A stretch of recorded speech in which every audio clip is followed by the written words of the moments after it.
Well, fabulous day's racing at Sandown on Saturday. Coral-Eclipse Day, which starts at 1:30 and ends at 4:55. They start with a handicap over 7.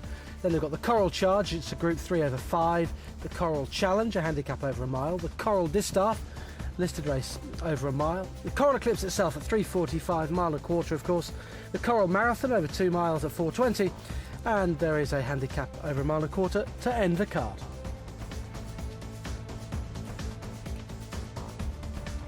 We're going to concentrate on the Coral-Eclipse now. The boys at Ponty are going to have a look at the race, and there's 15 entered.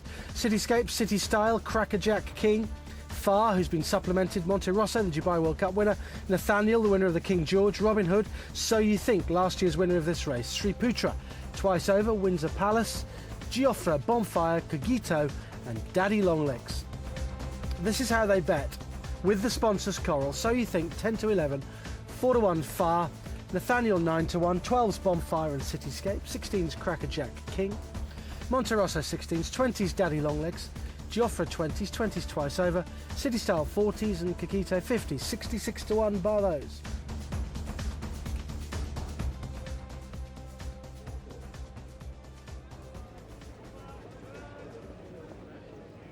It's going to be a cracker, isn't it? Really looking forward to it, and the Coral-Eclipse memories that we've been shown over the last couple of weeks. We've had some real good races. I looked at it last week. I don't know, I couldn't really get into it, but Fahar is a very interesting horse, been supplemented today by Godolphin. We thought we would. But let's touch on So You Think.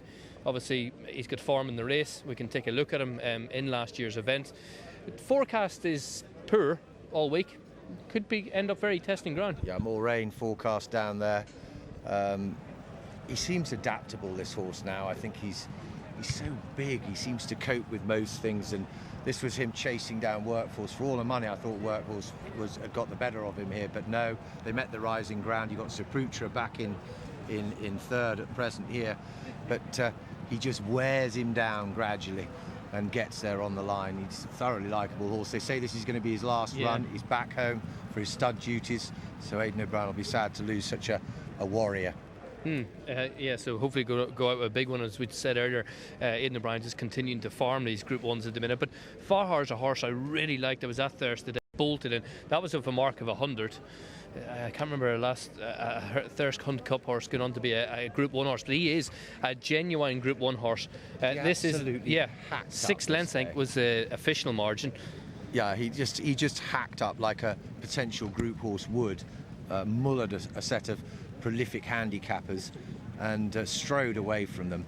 But what was so taking at Ascot was he was dropped right out, and he met problems and there was no gaps for him. But when the gap opened, he really closed them down. And I mean, So You Think was being ridden right to the line, but this horse was the only horse that was really making real progress towards him. So that will be very interesting to see if he can progress again into slap bang into this sort of grade again. He just got a horrible passage at Ascot, missed a break, got way behind when he was trying to get through, gaps were closing. I think he was ridden that way, wasn't he? He was ridden out the back, ridden for a turn of foot, which was interesting against those sort of horses. He was just awkward at the stalls and probably found himself a little bit too far back. Yeah, and I think at Ascot you don't want to be getting into a melee early on in a race. If you lose your position early on, you sit and suffer against that rail and hope the gaps open when you turn into the straight, which is what he did, but the gaps didn't open when he wanted them to. But he was really closing the winner down towards the end of the race, and he's a fascinating contender. Another couple who would spin down through him, Nathaniel, first run back from a break. Last time I saw him was Champions Day at Ascot. He could be the pace angle. John Goslin's flying. Is he good enough? Well, he's an interesting contender because he was 5th to Circus des Aigles in his last run, but he'd had a hard year that year and he'd done nothing wrong. He'd won the King Edward at Ascot, and then he'd also won the King George, beating Workforce there. So he's got a very high profile, this horse, and he goes well fresh. He's been kept fresh, and I think he's probably been kept for this as well. He's got a very good attitude. He's proven going this way around. He's going left-handed, and I'm sure John Gosden would have had this race planned because he's a great planner of horses, and that's what I love about him. He'll plan months in advance.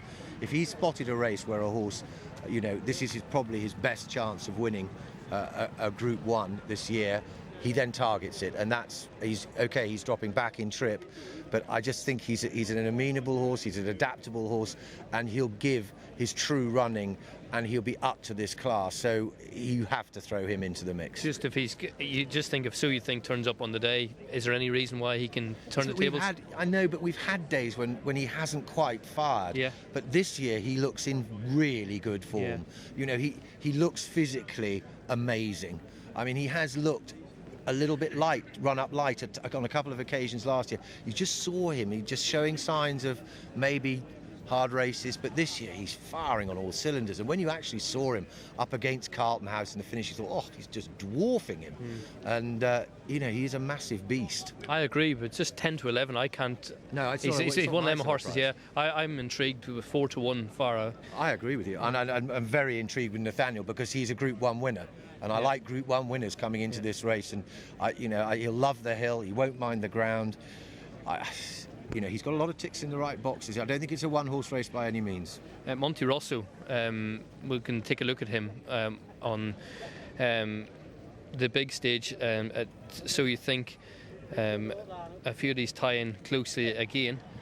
He's another horse coming back here fresh from the Dubai World Cup night. Yeah, my only thing about Monte Rosso is I think he has an absolute loving for Meydan, and I think he has a loving for this sort of race, whereas So You Think was coming here off the back of a hard season, and I think it was one step too far for him. They brought him back, freshened him up, and we've seen a different horse this year, but I think this was Monte Rosso's day. He wouldn't be on my shortlist, this horse back on turf. Yeah, he was winning here 20 to 1.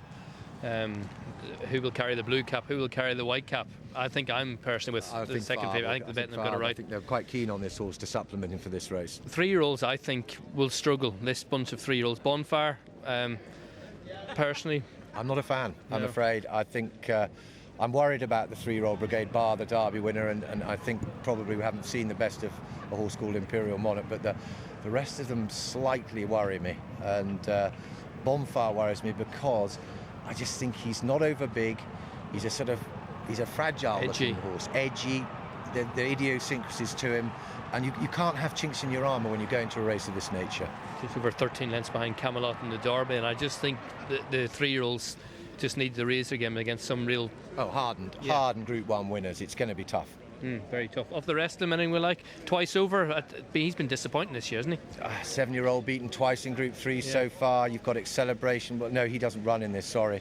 Cityscape could be interesting, but the step up in trip doesn't necessarily, I think, suit. I think the winner's going to come out of the top 3 in the market. And do you like the 9 to 1 and 4 to 1 afar and take on the favourite? Yes, I do. Yeah, 4 to 1, you can back him each way, and if he's on the premises, back both to beat the favourite, or you could just lay the favourite. I'm not a layer of horses, so I'd be taking him on with the other 2 in the market there. Yeah, he's just such an interesting contender for just so totally unexposed. And the way he ran at Ascot, there is more to come from him, because he wasn't given a hard race.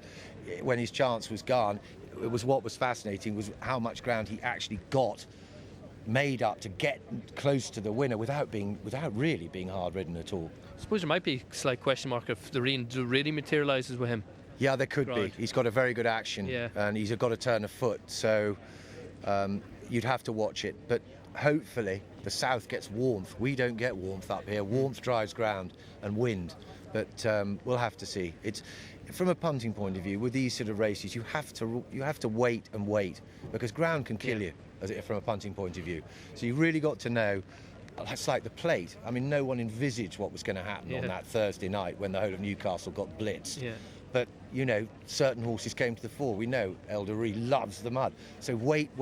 Keep your powder dry until you know exactly what the state of the ground is, then go in and play. Yeah, Donald McKean's got nothing in the Coral-Eclipse, giving others a chance. You'd be frightened of it if it had, wouldn't you? I mean, hell's bells. I mean, these horses... Unbelievable. Cup King. Yeah.